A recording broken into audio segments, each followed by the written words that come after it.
Hello guys, कैसे हैं आप लोग। उम्मीद करते होंगे कि स्वस्थ होंगे, मस्त होंगे और अपना पढ़ाई में मन लगा कर रहे होंगे। तो जैसा कि आप लोग मेरे थंबनेल से समझ गए होंगे कि आज मैं क्या बताने वाला हूँ, तो बिना किसी देरी किए हुए चलते हैं। पहला है करवक। क्या है? करवक। करवक पाठ का लेखक कौन है? तो मलिक मोहम्मद जैसी। कौन है? मलिक मोहम्मद जैसी। इसको हमको याद कैसे रखना है? तो कहते हैं करवक। करवक, बक बक ज्यादा मत करो, मालिक मत बनो। इससे हमको क्या याद रखना है? करवक चैप्टर का लेखक कौन है? तो मलिक मोहम्मद जैसी जी। अब दूसरा है पद। क्या है? पद। पद का लेखक कौन है? तो सूरदास जी। इसको हमको कैसे याद रखना है? पद कृष्ण भक्ति का है। क्या है? कृष्ण भक्ति। और कृष्ण जी बांसुरी कैसे बजाते हैं? तो सुर में बजाते हैं। तो इसे हमको याद रखना है, बांसुरी जो सुर में बजाते हैं।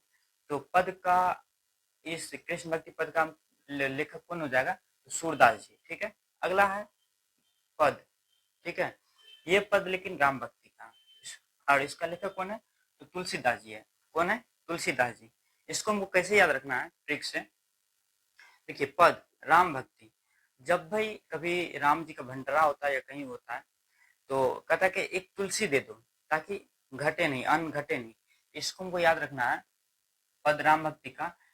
इस लेखक का, इस चैप्टर का लेखक कौन है? तुलसीदास जी। अब अगला है छपय। छपय का लेखक कौन है? नावादास जी। कौन है? नावादास जी। और छपय, कोई भी चीज अगर छपता है तो पुराना तो छपेगा ही नहीं, नया ही छपेगा। इससे हमको याद क्या रखना है? तो छपे। छपे का लेखक कौन है? तो नवादास जी। अगला है कवि। कवित। क्या? कवित पाठ का लेखक कौन है? तो भूषण जी। अब इसको कैसे याद रखना है? तो कवित, गांव से में कहता है अगर किसी का भूषण नाम रहता है, कहता है ए भूषण, जरा एक कविता सुनाओ तो। इससे हमको क्या याद रखना है? क्या याद रखना है? कवित का लेखक कौन है? तो भूषण जी। ठीक है। अगला है तुमुल कुलाहल कलम। इसका लेखक कौन है? तो जयशंकर प्रसाद जी। कहता है इसको हमको कैसे याद रखना है? तुमुल, कहता तू मिल। अब क्यों मिल? तो शंकर जी का प्रसाद लेके मिल। ठीक है। इसे हमको याद रखना है, तुमुल कुलाहल कला का लेखक कौन है? जयशंकर प्रसाद जी। अब अगला है पुत्र वियोग। पुत्र वियोग का लेखक कौन है? सुभद्रा कुमारी चौहान। ठीक है। इसको हमको कैसे याद रखना है? किसी के भी पुत्र अगर मर जाते हैं या कुछ भी हो जाता है, तो वो चौंक जाते हैं। क्या हो जाते हैं? चौंक जाते हैं।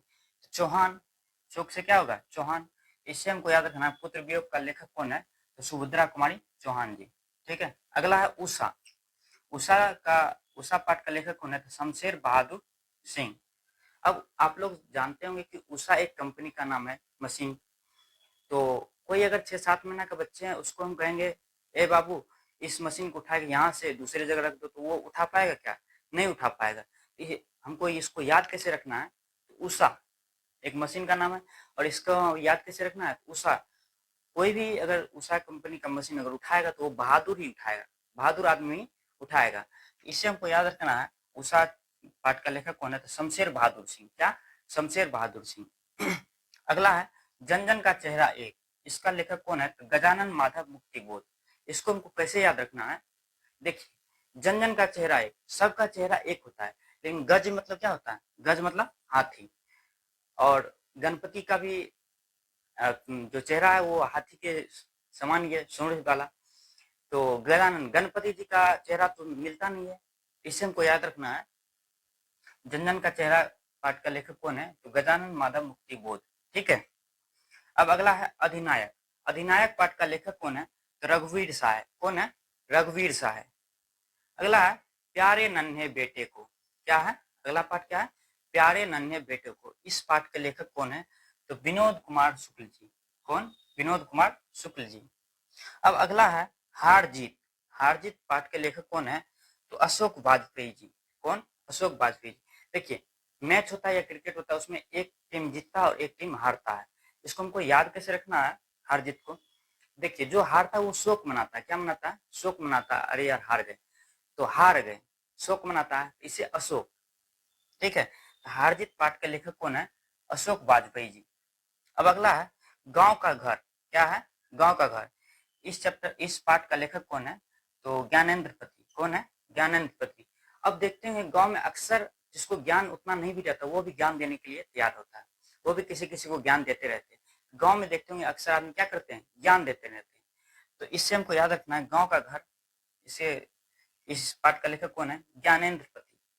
ठीक है, आज मैं ये बताया हूँ काव्य खंड का पाठ और लेखक में। और अगर आप लोग चाहते हैं गद्य खंड का भी ऐसे ही पाठ और लेखक का नाम ट्रिक से, तो आप ये वाला वीडियो आप जाकर देख सकते हैं, मैं लिंक डिस्क्रिप्शन में दे दूंगा। आप लोग को अगर वीडियो अच्छा लगा, वीडियो को लाइक कीजिए, चैनल पे अगर नया है तो चैनल पे सब्सक्राइब कीजिए और वीडियो को शेयर करना बिल्कुल ना भूलें। Thank you.